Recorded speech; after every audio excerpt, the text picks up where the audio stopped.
I'm trying to get it together. It's doing this little weird lagging thing. Not really too fond of, but I figured it out. There's absolutely no reason why it should, but nonetheless, how y'all doing today? Good. Hopefully you're good. Hopefully y'all have had a good weekend.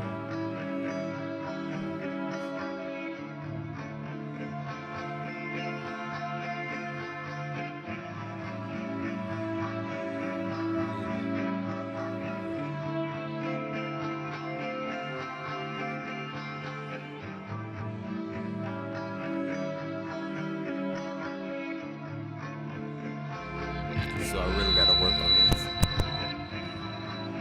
Yeah. So, like I said, I really do got to work on. I just started this, I think last night.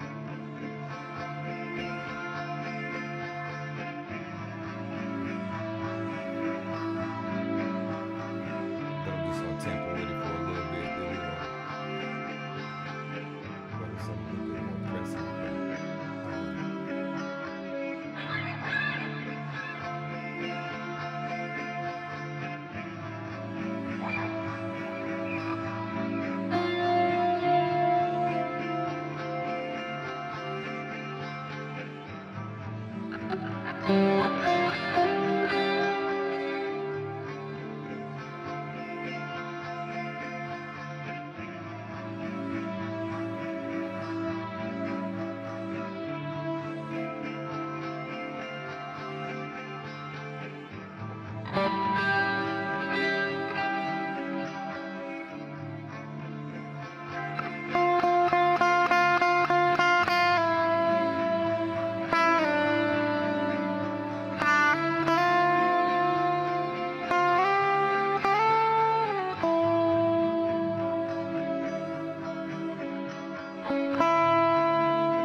Gross.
Get it out of here. I should have used my machine actually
Yeah.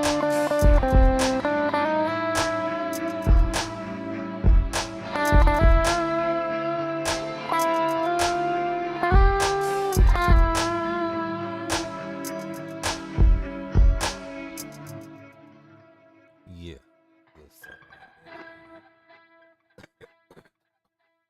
Oh, excuse me. That wasn't supposed to happen like that. Oof.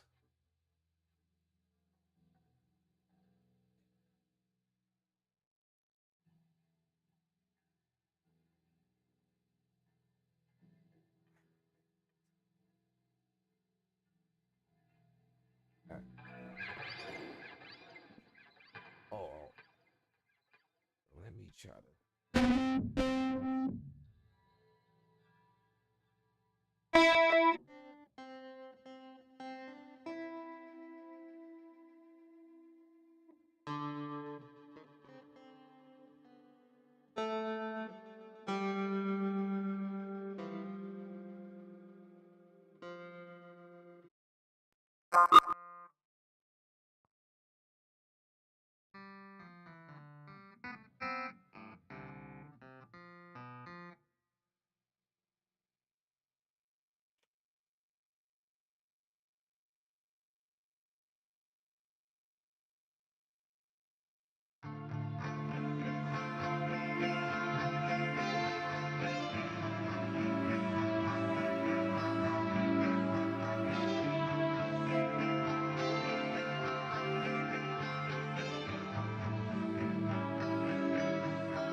Sorry, I just put a game stager on there, and I'm about to throw my little mixer on there, a little mixing chain.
There you go. My bad, man. Jeez.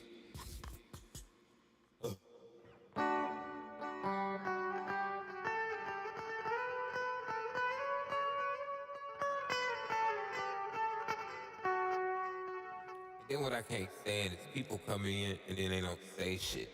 It's like, oh, man, that shit sound terrible. Just keep going. It does no good.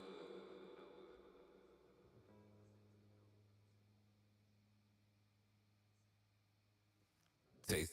Is that the is that delay? A lot of reverb. Take some compression too, man. It's crazy. Goodness gracious, make it flat. There you go. Don't need to keep dropping out.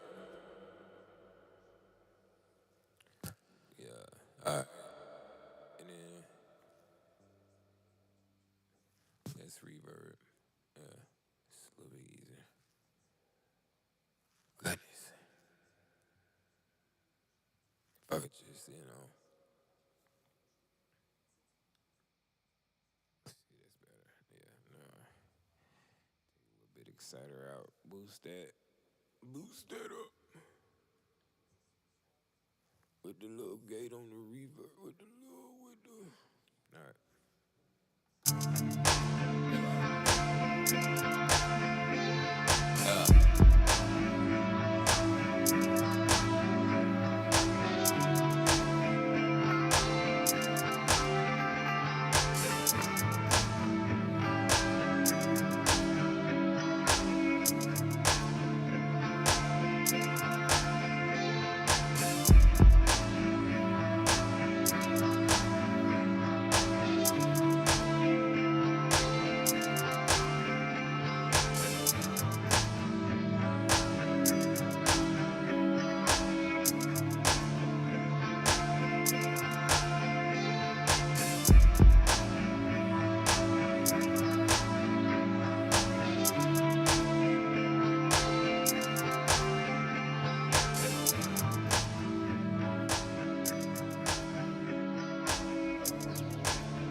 tail on it. Why is the tail so long? Does it come from this? Because I got the phaser up like that.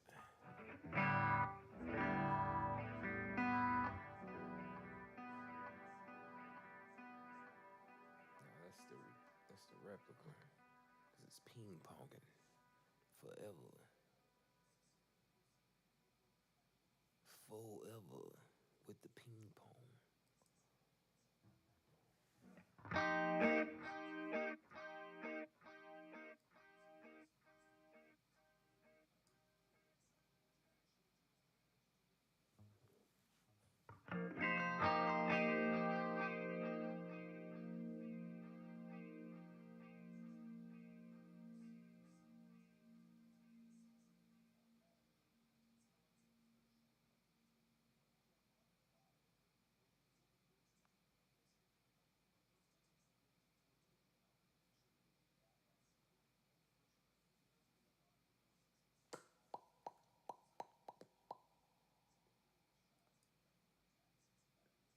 Put it in shred mode.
Sound crazy, right? It's key sounds. I don't know if you still there, bro. What's going on, bro? What's going on, bro?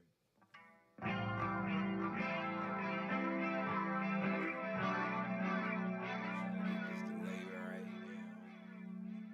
It's kind of crazy. So,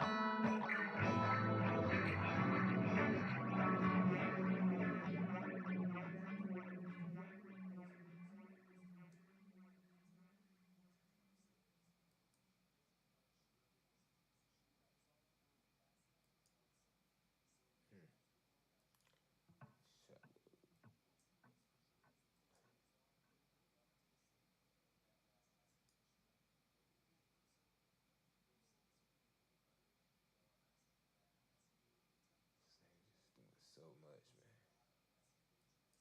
You're killing me with this leg, Smalls.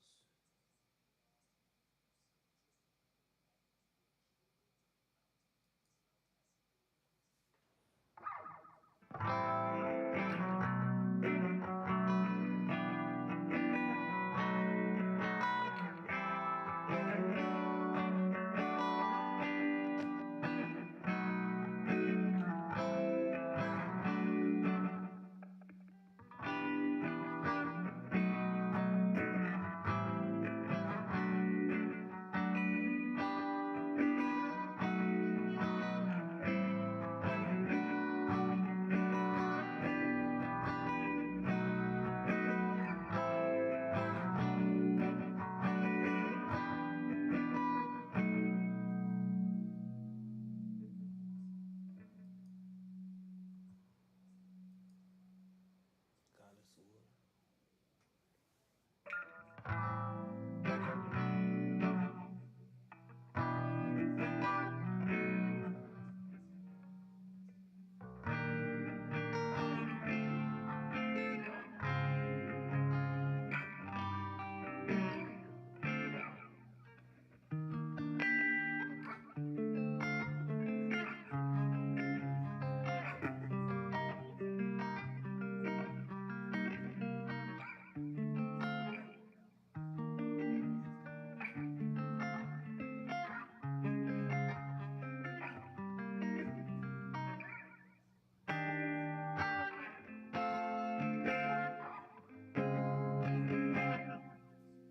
Almost. I hear the little flake, the little phase in it.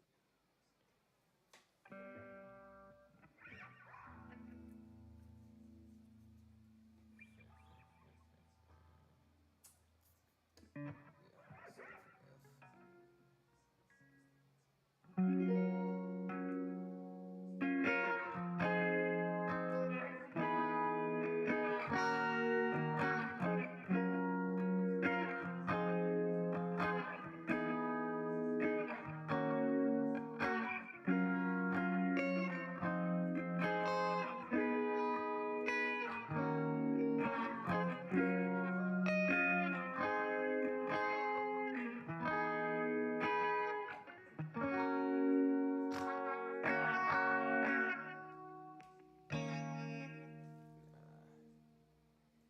Not great.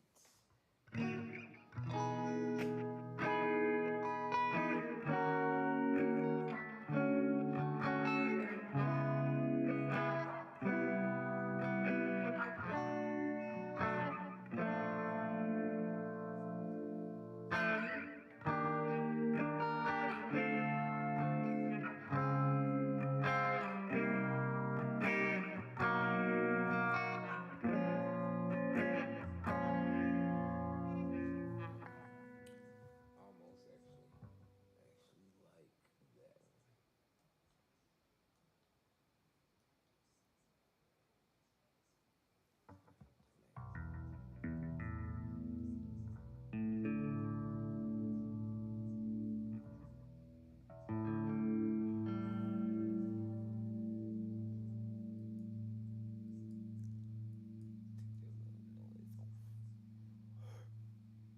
Excuse me, where did that come from? Oh, no, that. Oh, no, that.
shabby, right? Like, you know, not too shabby, right? Not too shabby, right? Not too shabby.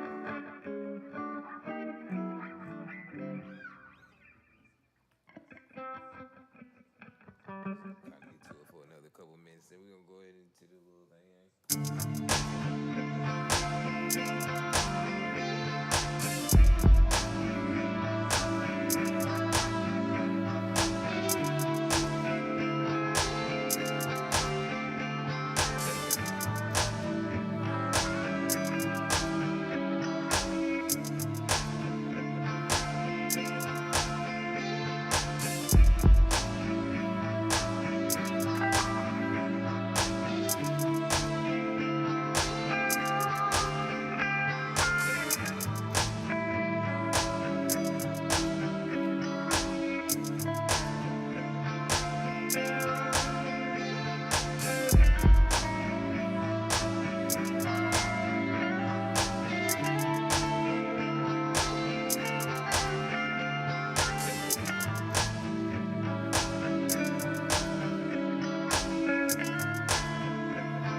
Okay.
Take a minute.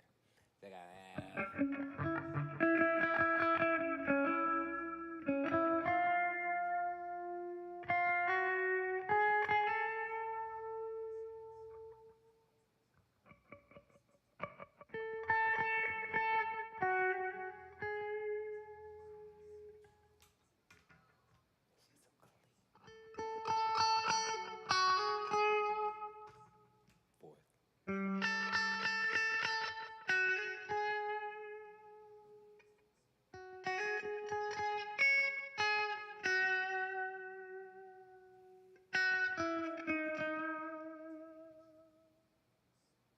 Alright. Be right back, y'all. You know, we starting here quick, you know what I'm saying? Dude tap.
Y'all just gonna have to forgive me, cause I'm gonna eat.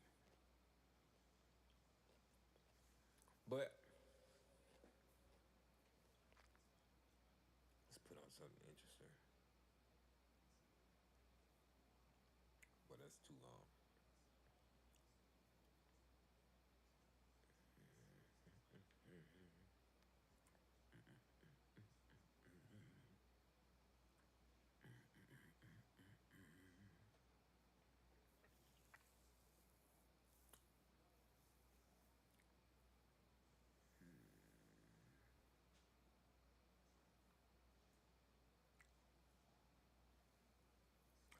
You don't say.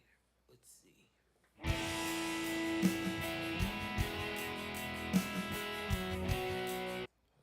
Years, and I have a brick and mortar guitar school. I don't want to do that. I don't want to do that.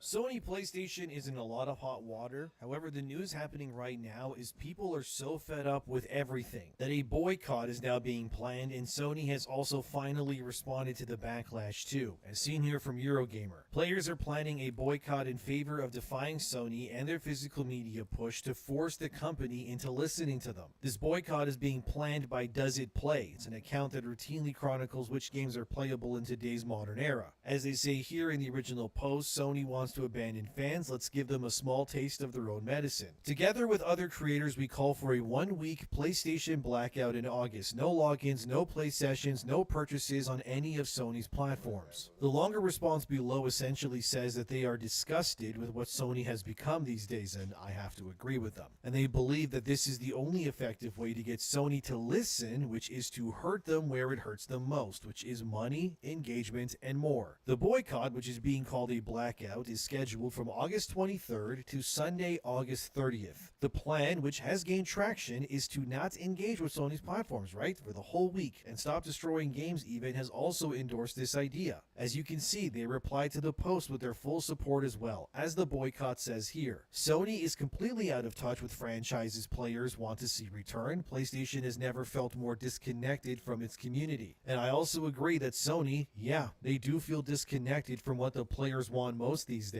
The first-party offerings from Sony especially are frankly abysmal this generation. I've actually been playing my Switch 2 more often these days. And recently, I decided to go look through the Nintendo eShop and just see how many exclusive titles Nintendo has on their platform. And it's a lot, let me tell you, okay? The amount of Zelda, Pokemon, Mario, Fire Emblem games, Xenoblade, and more, not to mention Kirby or Donkey Kong, was frankly ridiculous. I didn't even know there was a new Yoshi game, and it's there, it's out, it's not even full price, and the fact that I could own all of these games physically if I bought them, yeah, that's a big boon too. This backlash has gotten so bad already that companies like Insomniac, whose next game is Wolverine, have confirmed, as IGN reported here, that yeah, Wolverine's going to be on a physical disc, which tells me that despite Sony pushing for an all-digital future the way that they currently are, even their first-party studios are leaning towards their player base's wants and needs over their corporate overlords to avoid further backlash themselves, and I don't blame them. Even the Expedition 33 guys, as Automaton reported here, have come to the opinion that yeah, physical matters, and they are saddened to see what Sony is currently doing. So the creator of Clair Obscur said, as you can see there, that he believes the removal of physical media is not a good look, and that people actually want to have something tangible to hold on to put on a shelf or collect themselves, because it means something to have that art that was made by people in your own possession. The co-founder of Sandfall, that's the Clair Obscur people again, also said here that they pushed for a physical release of the game despite knowing that they would make less money per copy sold, but they did it because they knew it was the right thing to do. Again, it's no wonder why people are backing this boycott set for the, part of August, because it matters. The fact that me, of all people, has been playing my Switch 2 over my PS5, man, that tells you everything, considering how much I enjoy collecting trophies. Honestly, if Nintendo added account-based achievements or trophies to their games like how PlayStation PlayStation or Xbox has, I might just switch to Switch 2 going forward because I would be playing everything there instead to 100% it. If Nintendo did that, they'd be frankly unstoppable. But the fact that I can go into a store right now, buy, let's say, Mario or Zelda, and have it physically be there on the actual cart, when I insert that into my Switch 2, that means everything to me. I just don't believe that digital only is a good future. So I'm not really surprised by this boycott, yet despite this, Sony has no plans to back off, as Video Games Chronicle reported recently. We're going to cautiously move this forward. Sony says it hears PlayStation disc backlash, but will continue its plans. Yes, let's get into this now. So Sony has finally broken their silence on the whole backlash boycott controversy. And this all comes from Lin Tao, who's the CFO or Chief Financial Officer of Sony PlayStation itself. So these words are coming pretty much from the higher echelons of Sony as a company, so keep that in mind here. So what happened was this Lin Tao was a part of the Q1 2026.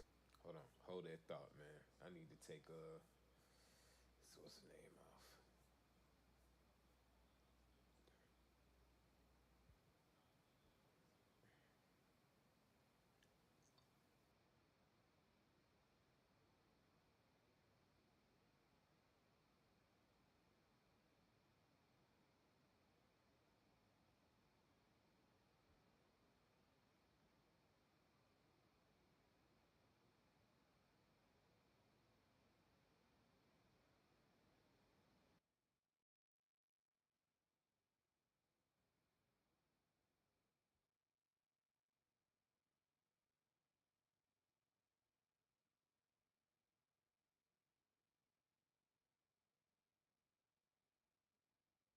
All right, I had to switch it over to a much more suitable sound source.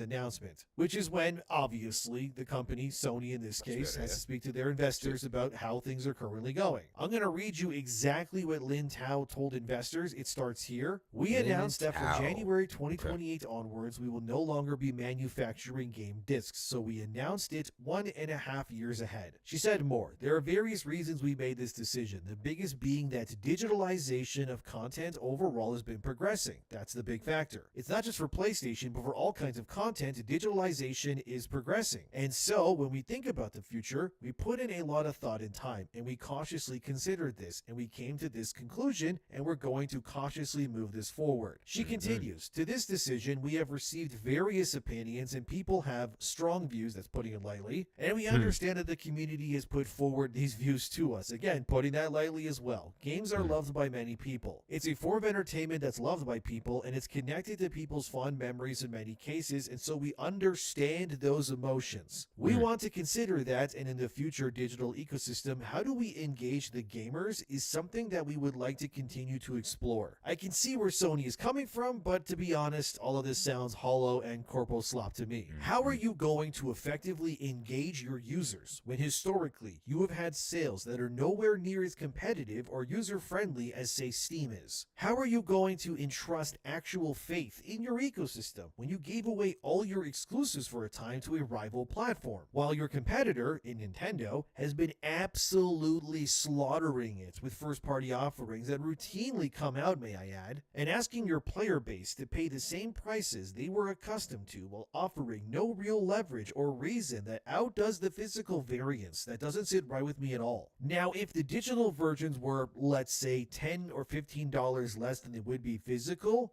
then we may have something to talk about. But currently, we don't have that, do we? So what then is the point of all of this? As Video Games Chronicle again said here, Sony is currently deep in negotiations with retailers and trying to find a win-win scenario for everybody involved. Again, these answers came from Lin Tao during the same earnings call. Here's what she said to investors worried about how physical retailers will rebel against Sony's decision. For the last 30 years, we have been selling PlayStation, and retail partners have always been important to us. With the completion of disc production, we communicated this at an early stage so that we have enough time to be able to listen to various partners' voices. In North America, this has already happened, but without discs in the package, there's a code included. That's how they sell in North America. There are regional characteristics for each regional partner, so we'll try to have thorough dialogue so we can end up in a win-win situation. But it's not a win for North America though, is it, right? Right. Lin Tao is just saying that to appease this investor. There's no solution there, because the code that's in the box is not going to sell the way that they want it to.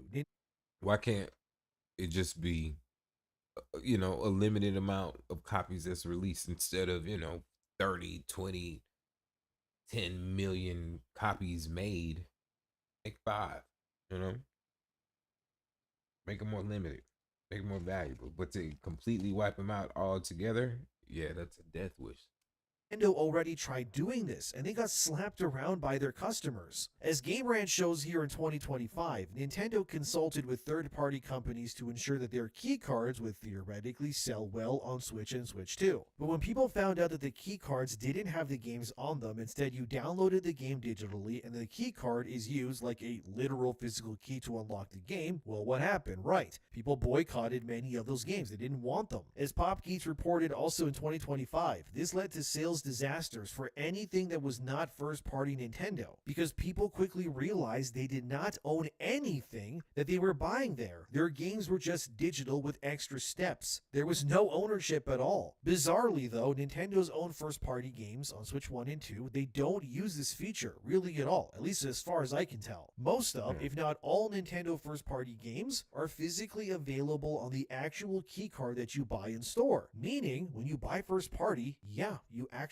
own the game forever. It's very bizarre of Nintendo to offer this as some solution while not using it themselves. Apparently the idea was that keycards would be used for games that were too large to put on the keycard itself. So this was, I guess, the solution to allow these games to still be sold physically. But it still doesn't change the fact that you do not own the game either way, does it? So knowing that Sony is doing the same thing, but not with just one game or two, but with all games, including their own first-party offerings, is baffling, okay? Their physical sales are going to plummet, and they know that. The only way a code-in-box sale will be viable is if these games undercut Sony's online prices by a large margin, and it needs to be a severe price cut to convince anybody to leave their house to go to a store to buy a plastic box with a code over what you had before. But if that were to happen, Sony is likely going to have protections in place with retailers so that they can't just undercut them too severely, which at that point makes you question whether any of this is even worth it then. It just seems pointless. But as Video Games Chronicle says here, the UK trade organization has already condemned Sony and believes that what they are doing, especially without actually telling anyone before they had just announced it, that it was industry ruining of them to do so. As seen here, Sony's decision to do what they did has caused irreparable harm to both players and retailers. So the fact that people are trying to enact a boycott, it makes total sense to me. None of this is being done because it doesn't better your future. The trade commissions actually condemned Sony, saying that a digital license offers none of the freedoms advertised. They continued with this: physical games continue to bring people into shops and give consumers real value through gifting, collecting, and resale. The industry should be embracing every legitimate way consumers want to buy games, not narrowing their choices. Digital distribution has transformed gaming and is hugely popular, but it should complement physical formats, not replace them. Exactly, but Sony doesn't care. That's why a boycott is looming. That's why it's going to happen. Now, will that boycott be successful? So far, I'm going to lean closer to no, because something like that can only exist and live based on how many people actually know about it. Which I guess, by you watching this video, beaten Black Myth obviously Wukong know either. about it. But saying that physical copies sales means nothing is just a cope to me. It's insane, actually, but as seen here. Splatoon Raiders, yet another first-party Nintendo game that just came out on Switch 2, has actually sold over 474,000 physical copies in Japan alone, with games like Mario Kart World and more also selling more as time goes on. Mario Kart World has sold just over 3 million physical copies in Japan alone, including digital. That number is going to be far higher. But the fact that Nintendo's games continue to sell very healthily, with very low budgets may I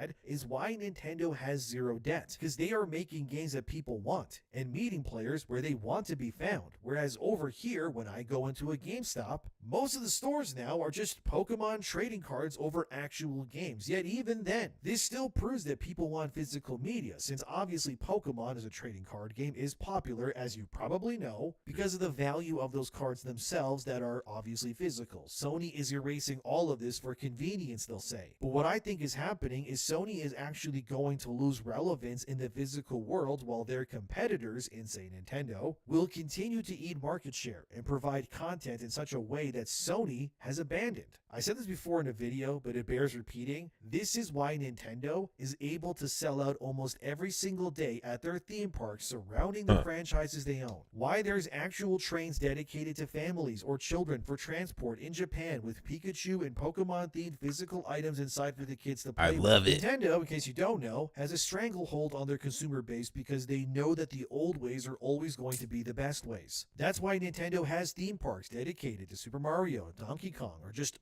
Pokemon in general, because it's something you can physically go to, connect with, buy things, and keep it, and get the games as well that are also, you guessed it, physical for a reason. This is why I think in the long run, Nintendo will far surpass Sony and Xbox by simply doing everything in their power to ensure they are nothing like what those guys are doing. Sony is barely offering you any exclusives to even stay there. Nintendo is releasing new exclusives every other month, and their Pokemon trading card game influence is incredible. These are things that Sony or Microsoft could really only dream of. But you lose that leverage and cultural influence by removing your characters and IP, so to speak, from the cultural zeitgeist in a physical sense. This is why whenever you see Japan attending, let's say, the Olympics or something, right? What do they always bring with them? Right, stuff like Pikachu. Whether it's a giant parade or someone in a big costume dancing, people will see that. They understand that because it's physically there in front of them. It's part of the culture. And then what do? They go out and they buy things that are from those franchises, right? Sony doesn't have that. They don't even have any new franchises that they can reasonably latch onto in a sense at a similar level to even entice their That's a good players point, actually. to play They or really even do pay not. more for them. Maybe Astrobot is the closest example, I guess. But what is Astrobot going to do against the might of, let's say, Pokemon? I'm not saying Astrobot sucks. It's great, but it is what it is. I haven't played This it is yet. all going to be in Nintendo's favor, and Sony is going to lose their relevance in the long run. But according to that same Lin Tao that free? CFO lady, no guys, don't worry. Our strength is first our one is free. content, apparently. As Genki, who works for Automaton.com, showed in this tweet here, Lin Tao said, "We don't feel that the disc is the factor to differentiate from the PC. Our strength is the curated content. That's one of our strengths, the game environment being stable. That's another strength. And compared to high-end gaming PCs, our products are more affordable. So we don't feel that the disc itself is a strong factor for differentiation. Oh, that so is. going forward, That's we one can of the coexist primary. peacefully with PC games. There's a lot wrong there, in my opinion. Firstly, That's curated wild. content. What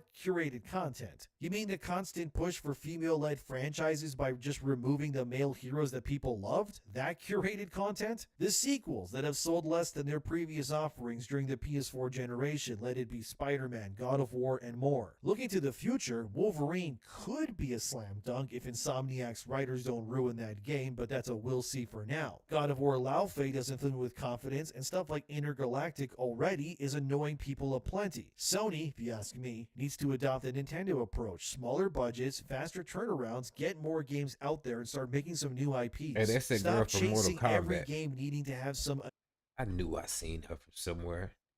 She in with Mortal confidence, Kombat and stuff 2. like You Intergalactic seen that already movie? is Seen it? The one that just came out. She the girl that's supposed to be Shio Khan's right hand. She's like watching Katana. She snitched on Katana. Same girl.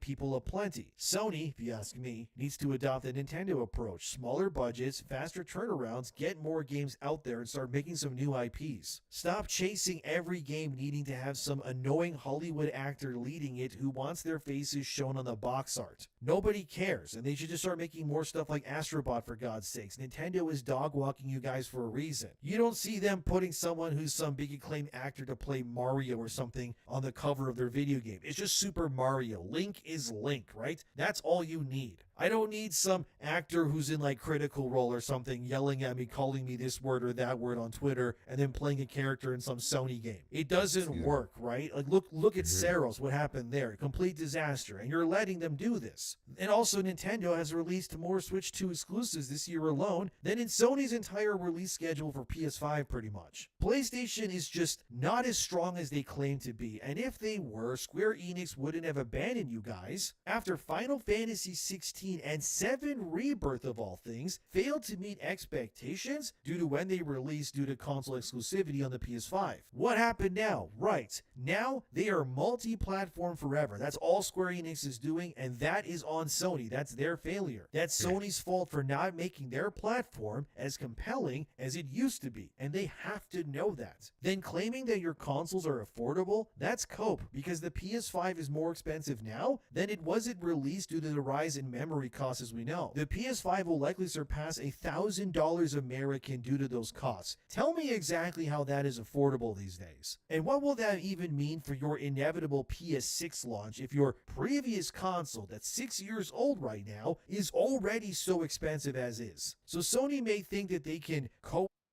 with PC, but the truth is that Sony's competition is destroying them because Sony refuses to adapt. Instead, they think it's better to remove what made them unique to be more like other platforms while not offering the same level of competitiveness that the very same competition already offers. Not to mention, out of any other platform, only one of the major platforms is region locked. Guess which one it is? Of course, it's PlayStation. Neither Nintendo, Xbox, nor Steam are region locked, but Sony is. Tell me, why is that the case? If everyone else can figure it out, but you can't, that's just another reason why people are leaving you the way that they are. So Sony can say that they're listening all they want. The truth is that people will protest. They will boycott. And if you don't listen to them, they are going to leave for other platforms. And the only difference...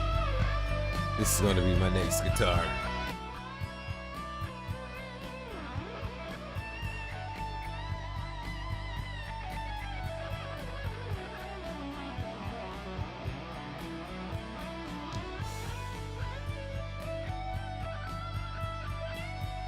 I'm getting sleepy. It's either that or a bass, or I'm getting a bass too.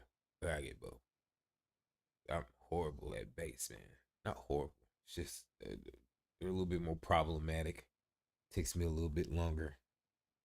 I feel like I got just like love it.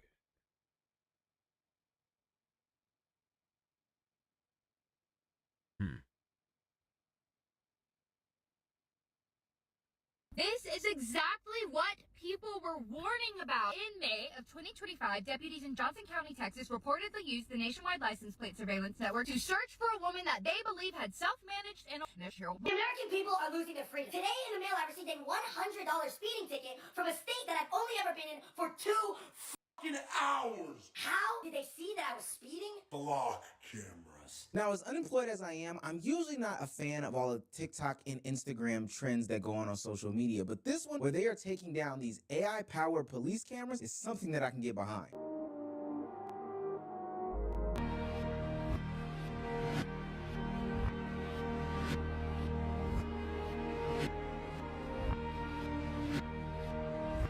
Yeah, them flock cameras everywhere. I've seen There's a whole community of people who are now obsessed with taking down these AI-powered police. I watched a documentary the other day, like a 30-minute YouTube documentary. Dude usually goes into jails. I forget his name, but it's about these cameras. Prior to that, I had never even heard of these, but I seen them everywhere. And you've seen them everywhere. You see them all the time. You just never thought about it, but yeah, man. Cameras. Some people are covering them up. Some people are knocking them down and cutting their wires.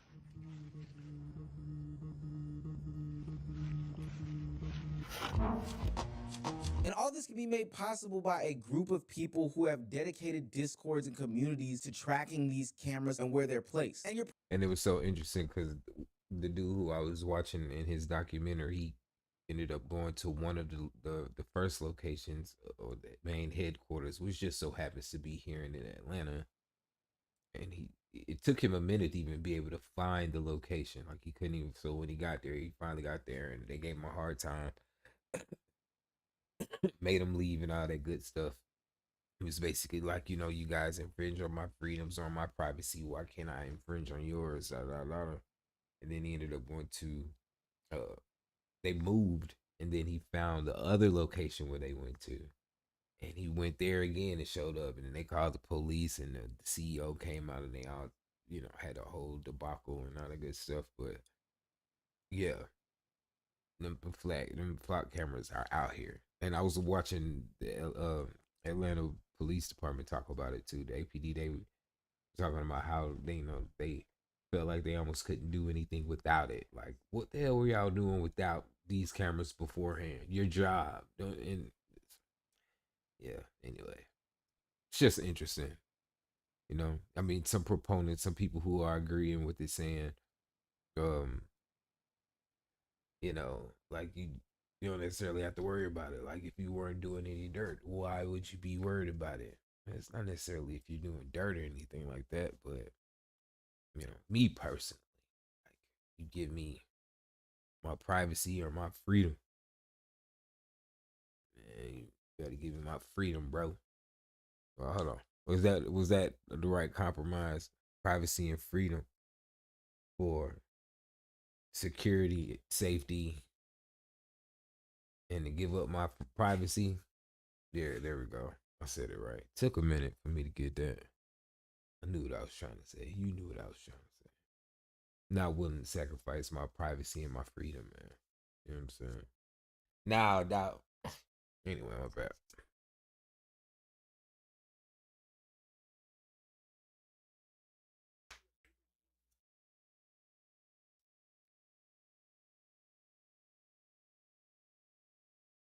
And we're on our way to 185 in a hurry. Come on, buy tickets early. Hit Get the on the like and bandwagon. subscribe button for me too. Tens of Yeah, thousands man. of automated license plate readers, or ALPRs, have popped up in cities and towns nationwide. The cameras, which are promoted for making us safer, capture images and log the details of every passing vehicle, including license plates, dents, bumper stickers, and roof racks, before sharing the information to a vast database with law enforcement agencies and other organizations, like businesses, schools, and HOAs. These aren't your simple surveillance cameras like your Rings or your Eufys that your parents beg you, and I mean beg you, to set up. Otherwise, you're neglecting them just for them to constantly ring and ping, only for your parents to ignore.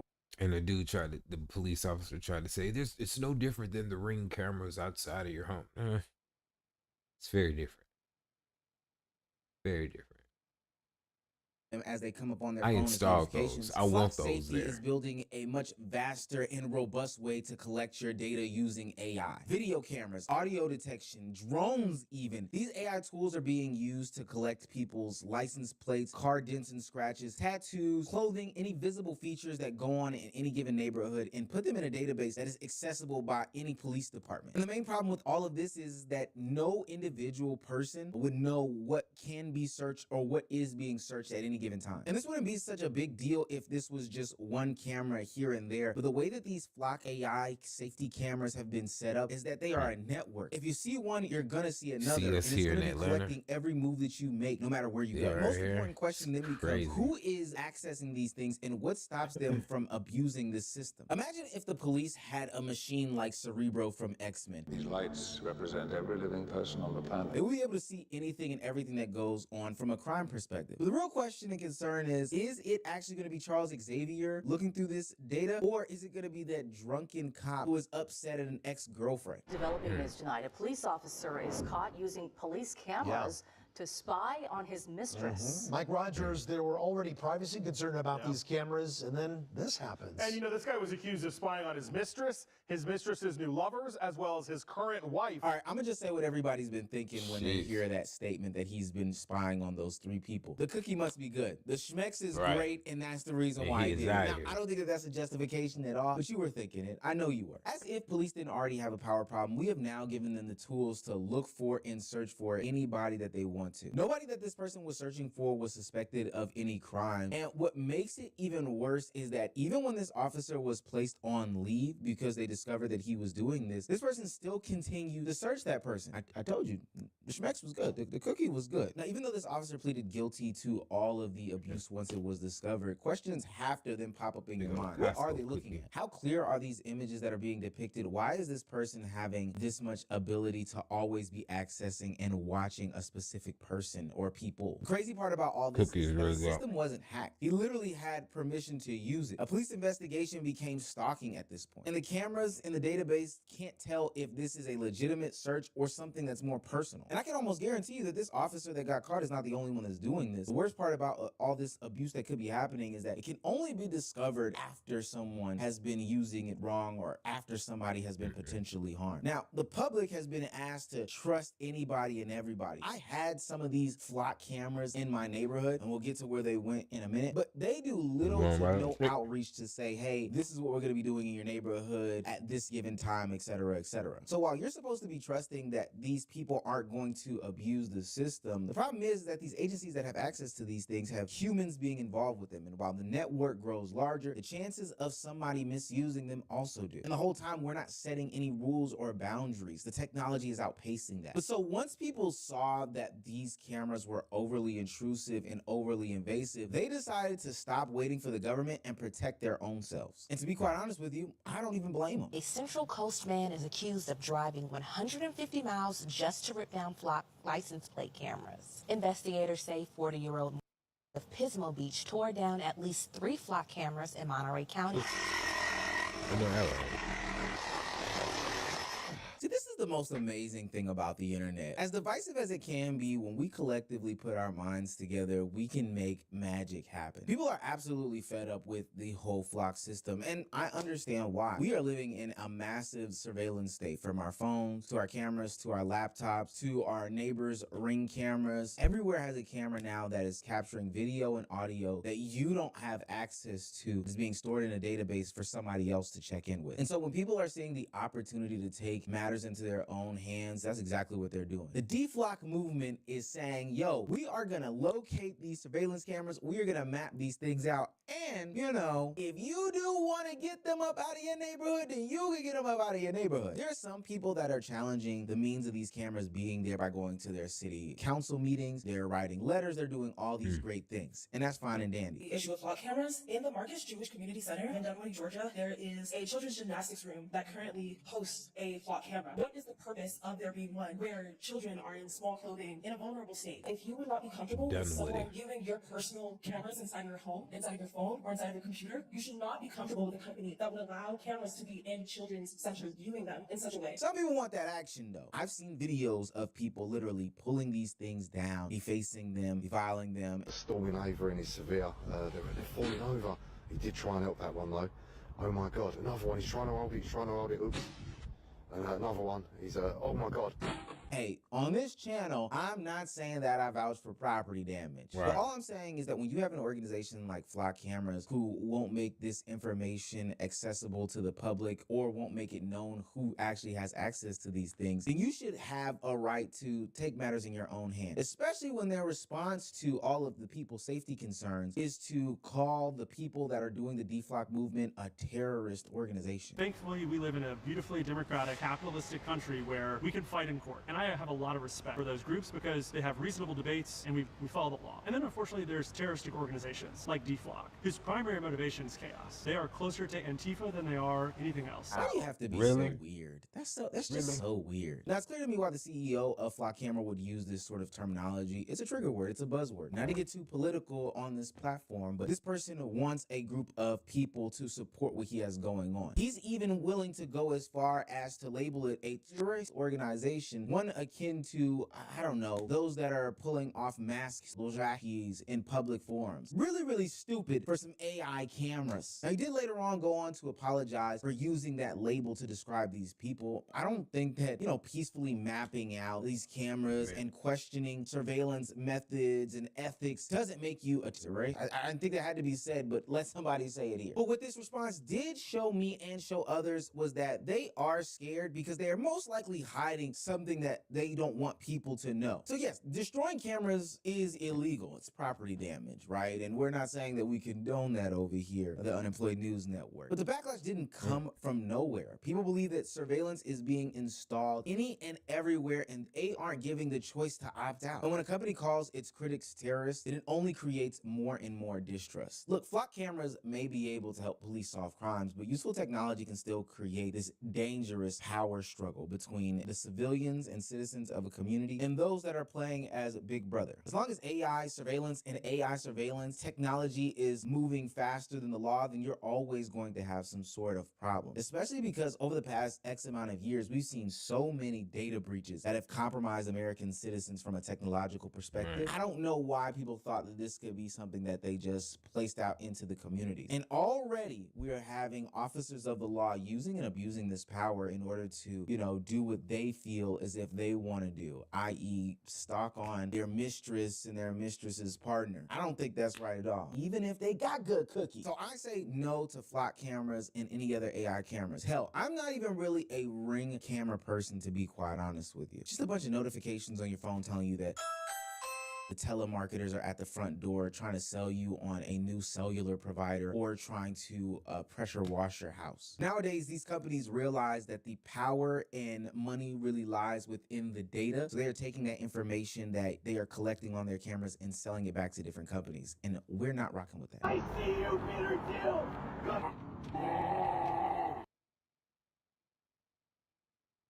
What's poppin', y'all? MVP of Streamer University, Suburb baby, and I will not be saying it's suburb. I will be saying it's suburb. I can't say it the other way. It's too.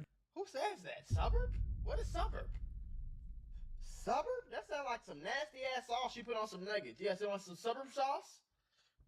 No, I don't. Difficult. It messes up my flow of speech. He has been suffering from success because after winning MVP, his view, even during the event, his views peaked at 200,000, and since then, his views have been at 60,000, 70,000 at times, despite him just being knocked out sleeping. And the first time he would address the bots would be about a week ago. About a week ago! Suburb baby, why are you botting? Why are you botting? Suburb baby. Goofy.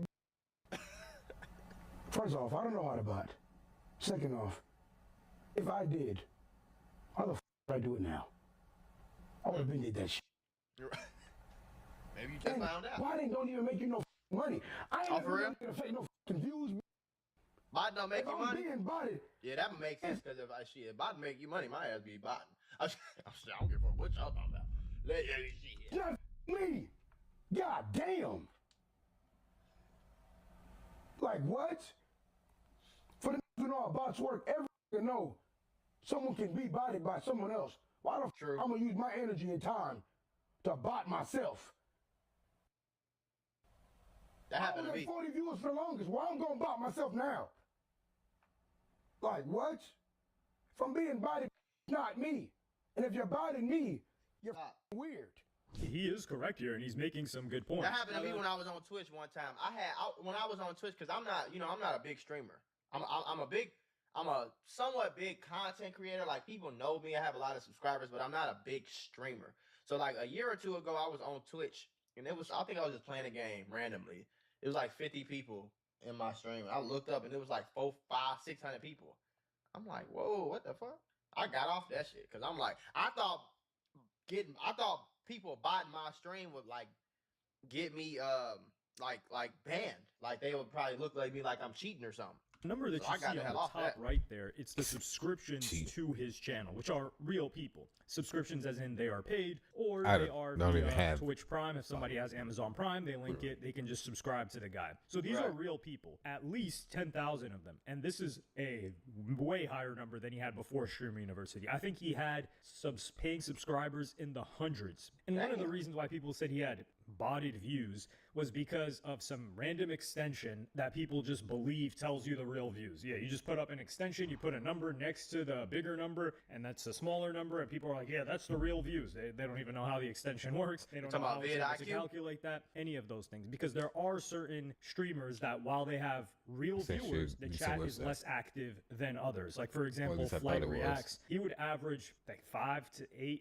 8,000 views years ago. I remember watching it. And man, this chat is moving a lot slower than streamers I've seen that have 2,000 or 3,000 views. But a lot of people would just be watching him on TV. So they're not going to be active in the chat if they're watching him on TV or something like that. So there's different types of streamers. However, one thing that cannot be faked, because some people will do the whole, maybe he's buying, now you're getting into a goofy conspiracy theory thing where they're like, yo, he's buying subs from Turkey. Okay, bro. But he would show his earnings, which is something that you cannot fake. You showed that money.